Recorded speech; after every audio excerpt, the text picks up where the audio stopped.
I didn't really want to release this video, and to be honest with you, I kind of thought about doing it for a while, and kind of went back and forth, but I will be on travel next week, and as a result, I usually like to do some videos early on in the think tank. So we're going to be talking about Marathon today. I did watch the live stream, maybe 15 minutes of it, enough to know it really wasn't for me, and I think that the overall negativity leading up to the game makes me wonder if this is kind of like Bungie's final stand, right? And that's not to say Bungie's going to go bankrupt. I mean, Sony is bankrolling them. They gave them a ton of dough, which I was almost involved with, by the way. I'm going to post a card somewhere up here for you guys to go back and watch a video I did when I interviewed with Bungie. And a lot of the stuff, I actually went back and watched that as preparation for this video here. A lot of the stuff that I was worried about has come to fruition. So if you're not familiar with that, it's a slightly different video than what I normally do. It's a video of me talking through my interview process with them and learning some of the things that made the company tick and some of the growing pains that they had. Obviously, 2020 is, what do they say? Hindsight is 2020, right? Isn't that the saying? We have seen a lot of that come to fruition. Massive layoffs, massive issues with their DLC leading into kind of the final phase of Destiny 2. And now they have a clean slate. You know, the days of Destiny are over. The days of Halo are over. You're going to give a studio billions and billions of dollars. You're going to say, go make me something great. And they pull back the curtain this week and they show us Marathon. And collectively, I think the world all kind of looked at it and went, what? Like, it's not the worst looking game. I would say aesthetically, it's actually pretty cool. I like that kind of weird future tech where you have bright neon colors, neon greens, neon blues, lots of abstract lines and arrows and art. You know, it gives a semi-cyberpunk vibe, right? This weird future in which things sort of look similar, but they're also very, very different, right? I like that. What I don't like is everything else. This is definitely Sony and Bungie chasing a model that has died off. Ubisoft actually just announced that they are going to be working on another extraction shooter, believe it or not. Like, when are game studios going to get it through their heads? We don't want this anymore. There are still a few of them out there that are doing well. I wouldn't say they're breaking the bank. There's a very loyal sect of people who still play Hunt. There are still a very, very loyal sect of people who still play Escape from Tarkov. But largely, most of the other looter shooters that have that extraction feel to them have kind of died off. There's not really a lot left. The ones that are still around are kind of clinging to life. It's not a great genre to get into. I would say if you're at home and you're like, hey, it's time for me to make a video game, I don't think I would make an extraction shooter. I don't think I would do that. And it's clear, if Bungie can't pull it off, nobody can pull it off, because Bungie has done the unthinkable by releasing multiple first-person shooter franchises that are genre-defining. Halo is genre-defining. Destiny was genre-defining. I don't think Marathon is going to be that. And if I had to pinpoint any specific reason, besides just a tired, stale genre, it's that you have basically built up an audience for 20 years working on amazing single-player games that have a rich narrative to them. And you've taken that audience that you have cultivated and cured and you have made loyal to you, and you basically said, screw you guys, we're going to go do something else, and we're going to alienate probably conservatively 60% of you. And all that goodwill that we built and fixing Destiny and working on all of this content and the Sony acquisition and, building up our brand into being something we're happy with, right? We're going to just throw that in the garbage. You want a story? You're not getting a story. You want a rich narrative where we're going to kind of explain things to you? We might drop a story trailer or two, but you don't need a story. What you need is pulse-pounding action and a battle pass. That's what you need. Not a good look, Bungie. Really not a good look. These games, these competitive online games, live or die by popular opinion. And that's why games like Helldivers 2 had such a massive, massive overhaul of their game system after negative feedback.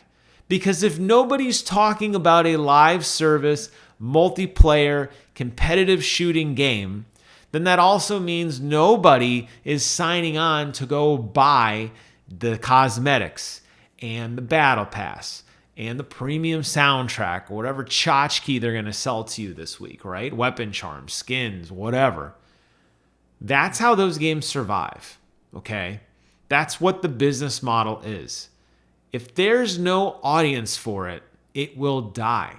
Now, Sony realized this very quickly with Concord, and they pulled the plug in the arguably worst possible release of all time. The biggest failure, the biggest flop ever made of any game ever. Maybe you could argue that when Atari filled the landfill full of ET games, maybe that was considered the biggest flop, but now I'd say Concord is. And despite what you liked or didn't like about Concord, I actually thought it would have been okay personally. No audience means no luck, and no hype means no audience, okay? So watching a bunch of random dudes that we don't know or care about sitting around in front of a canned and staged live audience, right? A paid audience for them to sit and cheer, woo, and do an hour reveal. And sitting there and watching these guys drone on for an hour about their game and what they want this game to be. No one cares, dude. No, everyone was checking out. I know they were. I was checking out, and this is my hobby. I sit there. I'm the guy who sits there and watches YouTube videos all day of every video game news I could find, and I am your core audience. Look at my room. Look at my content, and I didn't care. So if I don't care, Joe Casual Gamer is definitely not going to care. So you started off on the wrong foot. It was stupid. The reveal was dumb. It should have been shorter and sweeter and more compact. So you've already got people pissed off at whatever you're selling because you're selling it very shittily, right? Okay, so putting that aside, putting aside the really kind of bad reveal, think about what they actually showed you and think about the questions that they didn't want to answer. Proximity chat is not going to be part of this game. It's not going to be free to play. And it's going to include a battle pass. And right now, there's 3 or 4 maps. They may add more later. They may not.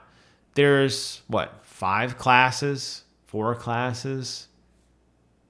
Doesn't seem like a very deep experience. Doesn't seem like something I want to spend money on when there's other more invigorating, captivating experiences that are out there. And you don't have to look far to find great games coming out. This is a very, very dense year of great content. We are eating well, friends. But the hype is just missing. And it worries me because I think back again to that interview I did years ago where they were going to hire me as a pretty big position to help out and do a lot of things for the company. And it was clear to me then their direction wasn't quite clear. And I look at what they're doing here and I'm like, what is this game and who are you really selling it to? You're not selling it to the audience that you cultivated. And then they did the Don Matrick. This is the best thing. They did the Don Matrick and they said, you know what? This game might not be for you. Wow. That is a phenomenal line to say. Look at how well that turned out for other games like Diablo Immortal, where they said, You don't have cell phones? No, screw you. And that game died in a fire. Yes, I know we could argue that internationally, over in China, over in Korea, it is a smash hit. But who is this game presented for? It's presented for an American audience. They're American companies that want American players to spend American dollars on their American products. And they have not done that. The Diablo Immortal did not do that. That game died in a fire horribly. The Xbox still, and I've talked about this on the channel a billion times, about how stupid Don Matrick is and how he absolutely bricked that company when he says, hey, if you don't want an Xbox, go buy a 360. Hey, Don, screw you, dude. And guess what? Your company's in the toilet. Nobody cares about Xbox anymore. Sorry. So now here we are with Bungie, Sony's golden child. We're going to spend $3 billion. We're going to build up this company. Bungie's going to go out. They're going to help us because they have an active pedigree when it comes to live service games. Their first order of business was to kill off the Last of Us factions experience. Their second order of experience to release a game in a bloated genre that nobody cares about, that goes against everything they have ever built. What am I missing here? Seriously, like what am I missing here? I don't understand this. And it is very frustrating because we know they're capable of better. We've played Halo Reach. We've played the original Destiny. We've done the raids. We've done the goofy little Zers like dial-a-date challenge. We've played Gambit. There are gems in there. They can create rich content that moves the needle. There's a reason Sony spent so much money on them. This is not that reason. Now, is that to say that this game will absolutely, completely die off? No. There will be a fan base for it solely because it's Bungie. But I don't think it's going to do the well as they want it to do. I don't think it's going to perform as well as they want it to. And I think in hindsight, in years from now, people will look back on this and say, this was a really bad idea. And I had honestly thought that the era of the live service game, the Jim Ryan era that came through, that was everything's live service all the time. I really thought Concord was kind of it. I thought Concord was enough egg on their face where they're like, yeah, we need to rethink this. But nope, we get one more treat, guys. We get a marathon shooter extraction game that nobody asked for. That should be it, but you never know with Sony. I don't know, guys. Those are my thoughts on it. Like I said, I wasn't really thrilled to do a video like this because I knew it turned into just an absolute bitch fest because of just how much of a dumpster fire this thing is going to become. And I'm going to sit back, still a Sony pony. I'm going to sit back and say, damn it, like you guys are really stupid and you could have done better and you didn't. And that really, really sucks.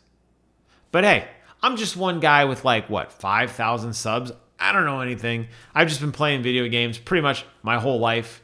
I don't know. Maybe I'm wrong. Maybe this game's going to break thousands and thousands of records and it's going to be the greatest game of all time, game of the year, and we're all going to talk about it and play it. And I will be the first dude in line to eat my words and say, you are right. There is a reason why I was not accepted into the video game community. There's a reason why I just have a normal job like everyone else and I'm not elite or anything. But I've got to believe in this particular situation, I'm going to be right. Let this video be my testament to the fact that I am strongly opposed to this, as many other people are. And yes, they have a few months to figure it out before it releases, but it's not going to fix anything unless they say we're not doing it. And I think that ship has probably already sailed. That'll wrap up today's video. Thank you guys so much for watching. I'm going to post a link down below to my Bungie interview. I do recommend you check it out. While you're down there, you better subscribe. Thanks so much for watching. Take care of yourselves. And until next time, I will see you guys on the other side. Bye-bye.